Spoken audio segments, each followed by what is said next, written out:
안녕하세요. 금요일 아침마입니다. 저에게 이렇게 대출 문의를 주신 분들 중에서 영어 정리가 잘 안 되는 경우가 솔직히 좀 종종 있어요. 근데 이 영어도 어떻게 보면 상담사들도 마음대로예요. 그냥 이렇게 부르고 싶으면 저렇게 부르고, 이렇게 부르고, 저렇게 부르고 싶으면 저렇게 부르고. 그러는데 저만의 이제 기준을 정하자면, 어떤 분들이 채무통합하고 싶어서 연락드렸어요 라고 하는데 저금리를 원하는 거예요. 어떤 분들은 대안하고 싶어요 하는데 또 채무를 통합을 하고 싶다는 그런 의미가 되고, 그래서 오늘은 가장 이렇게 문의 중에 가장 많은 문의 중에 가장 많이 쓰이는 용어, 바로 저금리 대안대출 그리고 채무통합, 이 상품들은 어떤 상품으로 적용이 되는지 그 부분에 대해서는 좀 설명을 드릴까 합니다. 저금리 대안대출, 말 그대로죠. 내가 현재 고금리를 이용하고 있으니까 이자를 좀 낮은 걸로 대안하고 싶다, 이 뜻이죠. 이건 저금리로 대안도 되지만 채무통합까지 같이 이루어질 수 있는, 두 가지를 같이 병행할 수 있는 그런 상품이라고 보시면 되고, 채무통합은 단순히 현재 이용 중인 채무를 내가 여러 군데가 좀 채무가 흩어져 있는데 이거 나 진짜 관리하기 죽겠다, 그러니까 이자도 이자도 뭐 안 나와도 되니까 하나로 좀 묶어만 달라, 통합만 해달라, 그 뜻이거든요. 자, 그러면 현재 시중에 저금리 대안대출이라는 상품이 따로 있을까요? 없죠. 저금리로 대안을 해주는 상품은 없습니다. 가끔 가다가 고객분들이 이제 보이스피싱이나 대기업 사기대출에 당하는데, 뭐 땡땡금융, 땡땡은행, 땡땡어디, 꼭 금융사 이름하고 똑같거나 금융사 비슷하게, 참고로 땡땡금융이라고 붙어서 오는 문자들, 이 스팸 문자들 100% 그 이상으로 다 사기꾼들입니다. 절대 이용하지 마. 우리나라의 땡땡금융이라는 곳에서 대출 취급하는 곳은 단 한 군데도 없습니다. 일반 채무자분들은 땡땡금융 있잖아, 우리금융, KB금융, 신한금융 다 있잖아, 거기서 대출 취급하잖아. 아니죠. 금융에서는 그걸 금융지주라고 하잖아요. 금융지주에서는 대출을 취급하는 곳이 아니에요. 대출은 은행에서 취급을 해요. 은행에서. 신한은행이라고 하지, 신한금융, 우리 은행 가자 그러지, 금융 가자 그러니까. 절대 금융, 이 단어에 절대 속지 마세요. 이거 이상하게 꼭 1금융권, 우리 신한, KB 이렇게 붙으니까 꼭 거긴 줄 알고 착각해서 문의했다가 사기당하는 피해를 보시는 분들이 계시는데 절대 아닙니다. 거기는 100% 사기꾼들이라고 생각을 하시면 돼요. 자, 이 얘기 알렸다 넘어갔는데, 저금리로 대안을 해주는 상품은 취급한 곳이 없어요. 그러면 저금리 대안대출 어떻게 준다는 얘기야? 그 대표적인 이제 상품명, 이 상품명이 금융사에서 만든 상품이 아니라 저희 같은 상담사들이 임의적으로 만든 상품이에요. 많이들 들어보셨을 거예요. 통대환. 이거 외에는 없다고 보셔도 돼요. 예전에 어느 분이 1금융권에서 대출을 받는데 같은 1금융권에 대출이 좀 있는 거야. 그래가지고 우리가 대출 해줄 테니까 저것도 갚으세요, 그렇게 나오는 경우는 있어요. 그리고 저번에는 진짜 그런 경우를 거의 못 봤는데, 저번에는 어느 은행에 가서, 채무자가 은행에 가가지고 대출 신청을 하니까 우리가 이거 대출 신청해 줄 테니까 2금융권 이거 대출 갚는 조건으로 해주겠다, 갚는 조건으로 해주겠다, 그런 거예요. 그래요? 그럴 일이 없는데? 라고 이제 천천히 생각을 해보니까 대출이 가능한 거죠. 그 채무자가. 가능한데 2금융권 있는 거 보기 싫죠, 1금융권에서. 그러니까 이거 갚아라, 그 조건을 해주겠다 하고 단서를 달아버린 거예요, 그냥. 참고로 은행에서 대안을 해주거나 그래. 고금 있으신 분들 은행 많이들 가보셨죠? 해줍니까? 절대 안 해줍니다. 하다못해 카드는 현금 서비스나 이용해도 그 이후로 안 해주는데, 2금융권 대출 아니면 고금리 대출 이용하고 있는데 해주겠습니까? 절대 안 해주죠. 그래서 임의적으로 우리 상담사들이 이분은 기존에 있는 채무를 다 상환하고 나면 은행에서 저금리를 받을 수 있겠다 싶어서 만든 상품이 바로 통대안이에요. 이걸 이용을 해가지고 저금리로 대안하는 거죠. 자, 두 번째, 채무통합. 채무통합이라는 상품은 따로 있다고 할 수도 있고 없다고 할 수도 있고 하는데 그 이유는 이금융권에서 이건 취급을 합니다. 그래가지고 채무통합론이라는 용어로 많이 이용을 해요. 그러니까 어떻게 보면 그냥 채무통합이라고 할 수 있죠. 이건 보통 저희가 채무통합론이라고 해요. 이건 이금융권에서 취급을 하고 있는 상품입니다. 이금융권에서 취급을 하고 있다. 즉, 다시 말해서 이자가 낮지는 않다는 뜻이죠. 그러니까 한마디로 아까도 말씀드렸듯이 이자를 낮추기 위해서 이용하는 상품이 아니라 단순히 여러 곳에 흩어져 있는 채무만을 하나로 좀 묶어서 관리라도 편하게 하고 싶다. 그런 의미죠. 자, 그렇다면 좋아요. 이렇게 했는데 얘네들의 장단점도 한번 비교를 해볼 필요가 있겠죠. 아까 말씀드렸듯이 통대안의 경우에는 기존에 있는 채무를 먼저 상환을 다 하고 그리고 나서 은행에서부터 다시 최대한 대출받는 거예요.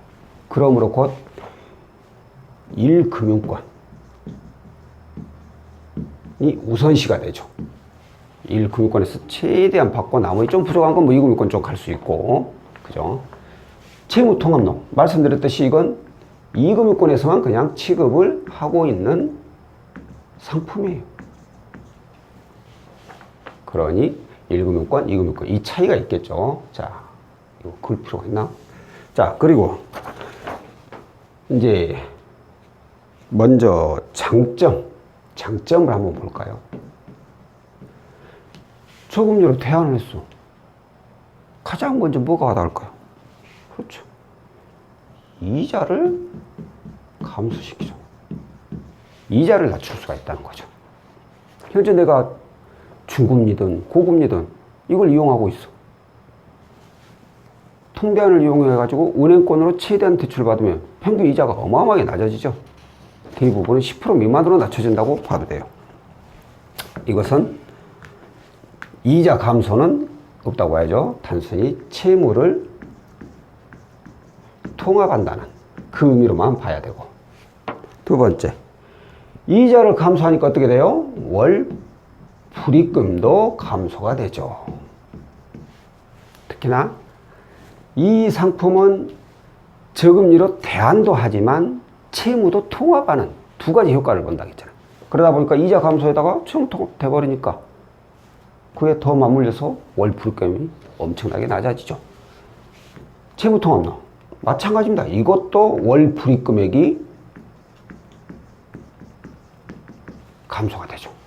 왜? 채무를 통합을 해버려요. 이유는 아니 내가 현재 5천만 원 있는 놈을 갖다가 또 5천만 원으로 통합을 하는데 어떻게 월 불금액이 낮아지냐 이럴 수 있겠지만, 자, 이 먼저 가지고 있는 이 5천만 원 중에 이 5천만 원이 한 건이 아니잖아요. 5건, 뭐 6, 7건 뭐 이렇게 나눠지잖아요. 어떤 것은 상환한 지 1년이 된 것도 있을 것이고 어떤 것은 3년이 된 것도 있을 것이고 어떤 것은 곧 끝날 것이 있을 것도 있고 어떤 것은 이제 받은 것도 있을 거예요. 근데 이걸 일률적으로 한꺼번에 묶어가지고 기간을 다시 만들어 버리는 거죠. 상환 기간이 그러니까 평균 상환 기간은 더 길어지죠. 어떻게 보면 평균 상환 기간이 길어지니까 당연히 월 납입 금액은 줄어들 수밖에 없죠. 그죠? 그래서 월 불입 금액이 감소하는 건 마찬가지입니다. 다만 여기하고는 차이가 있죠. 금액 차이가. 자, 다음으로 신용 등급 상승. 기존에 이금융권이든 대부업이든 카드로이든 뭐든 간에 가지고 있었는데 이걸 1금융권으로 통합을 했어. 신용 등급이 올라가겠어요? 안 올라가겠어요? 당연한 거겠죠. 이것도 마찬가지입니다. 신용 등급 상승. 신용 등급을 올릴 수 있는 가장 빠른 방법은 바로 대출 건수를 줄이는 거라고 제가 몇 번이나 말씀을 드렸죠. 이자를 낮춘다. 이자를 2금융권에 있는 내가 2금융권에 대출이 있어. 그래서 1금융권으로 대안을 했어. 근데 대출 건수는 똑같아. 그럼 신용 등급이 올라가죠. 왜? 금융사가 바뀌어버리니까. 근데 그게 그렇게 쉽게 가능하다면, 이걸 이용하지 않고 가능하다면 누구나 다 그렇게 이용했겠죠. 근데 금융사를 바꾸지는 못할지언정 이 금융권에만 내가 예를 들어서 대출 건수가 5건 있어. 근데 이걸 2건으로 줄여버렸어. 그러면 신용등급은 올라갑니다. 대출 건수를 줄이는 게 가장 중요하고요. 다음으로 이제 추가자금. 이건 이제 채무자만의 원하시는 분들에 따라서 구할 수 있는 거고, 어찌됐든 추가자금도 거의 대부분은 가능하다라는 거고요. 자, 이렇게 이제 장점으로 봤다면, 그럼 단점도 당연히 있겠죠. 중요한 것은 단점이에요, 단점. 단점이 뭐예요?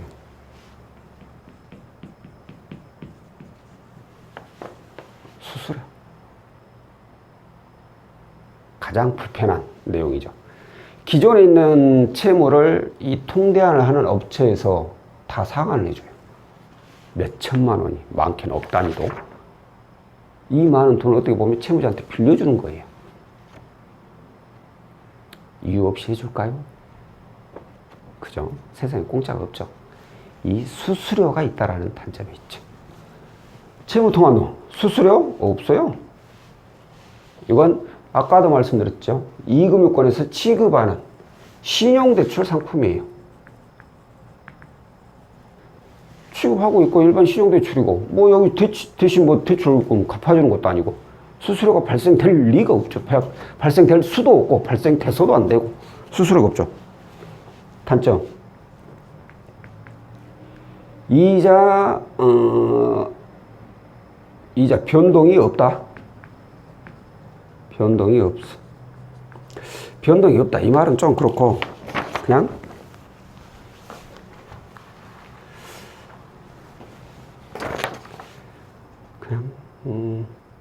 비슷한? 야, 이거 참 뭐라고 적어야 되나? 이자 변동이 없단 말이 더 낫겠네. 비슷한 이자 좀 이상하네. 말씀드린 대로 이금융권에서 지급을 하고 있어요. 은행보다 이자가 높을 수밖에 없죠. 평균, 채무통합론으로 나가는 평균 이자가 10%대 중후반이에요. 대부분 이금융권을 이용하시는 분들은 이 정도 금리를 다 이용합니다. 이보다 더 높은 분도 많이 있죠. 20%짜리도. 뭐 이보다 더 낮은 금리를 이용하시는 분들은 별로 없어요. 왜? 이게 평균이거든요. 신용이 아예 안 좋으신 분들은 20%대까지 가버리고, 신용이 좋으신 분들은 10%대 그나마 중반 나오는 거예요. 아주 좋으신 분들은 초반도 나오긴 하는데, 아주 좋으신 분들은 이런 걸 이용할 리가 없죠. 이런 걸 이용할 리가 없어요. 그래서 대부분은 10%대 중후반. 근데 현재 이용하고 있는 채무도 10%대 중후반. 이자가 낮춰지질 않아요. 뭐 여기서 뭐 1, 2% 낮다 할 수는 있겠죠. 근데 신용대출이 1, 2% 가지고는 큰 의미가 없어요.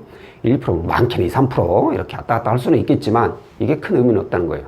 그렇기 때문에 이자 지출은 비슷하다는 거죠.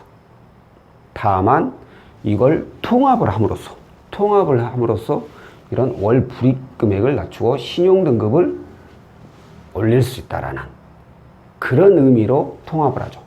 자, 그러면 마지막으로 가장 중요할 수도 있는, 얘기 들어보니까 얘가 가장 좋아.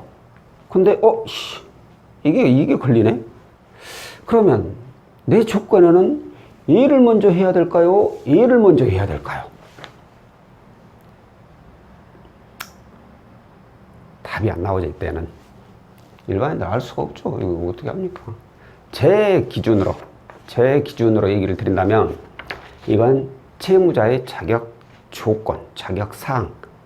그러니까 내가 어떤 회사를 다니고 얼마나 근무했고 연봉이 얼마나 되고 가지고 있는 대출은 얼마나 있고 또 그 대출을 받은 금융사가 어떤 곳인지, 그리고 나의 신용은 어떠고 내가 언제 대출할지, 금융거래는 어떤지, 이런 여러 가지 복합적인 내용들을 보고 나서 판단을 해야 돼요.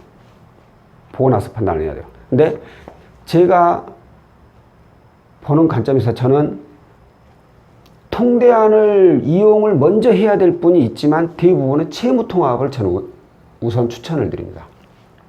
그 이유는 자, 통대안을 먼저 해야 되는 이유. 예를 들어서 뭐 딱 이런 이유만 있는 건 아니지만 예를 들어서 내가 연봉이 5천이야. 가지고 있는 대출이 3천이야. 내가 그냥 미련하게 잘못해가지고 그냥 카드로 현금 서비스 아니면 이금융권 쉬우니까 그래 받아버렸어. 그러니까 은행에서 이제 대출 안 해줘. 이런 분들은 먼저 통대안을 이용해도 돼요. 왜? 기존에 있는 걸 사용 안 하고 바로 은행에서 한 방에 끝나버릴 수 있는 분이에요. 이런 분들은 통대안부터 이용해야 돼요. 그러나 채무통합론을 먼저 이용해야 될 분들은 내가 연봉이 5천이요. 가지고 있는 대출이 한 7천만 원대. 여기에는 은행 대출도 있고 이금융권 대출도 있고 카드로나 현금 서비스 이런 것도 있어. 이런 경우에는 저는 신용등급을 먼저 바짝 올리는 작업을 해야 된다고 생각을 해요. 왜? 그래야지 나중에 이걸 하더라도 아주 좋은 결과를 가장 좋은 결과를 낼 수 있기 때문이죠. 그렇기 때문에 우선적으로 채무를 통합을 해가지고 신용등급을 바짝 올리는 거죠. 몇 달간.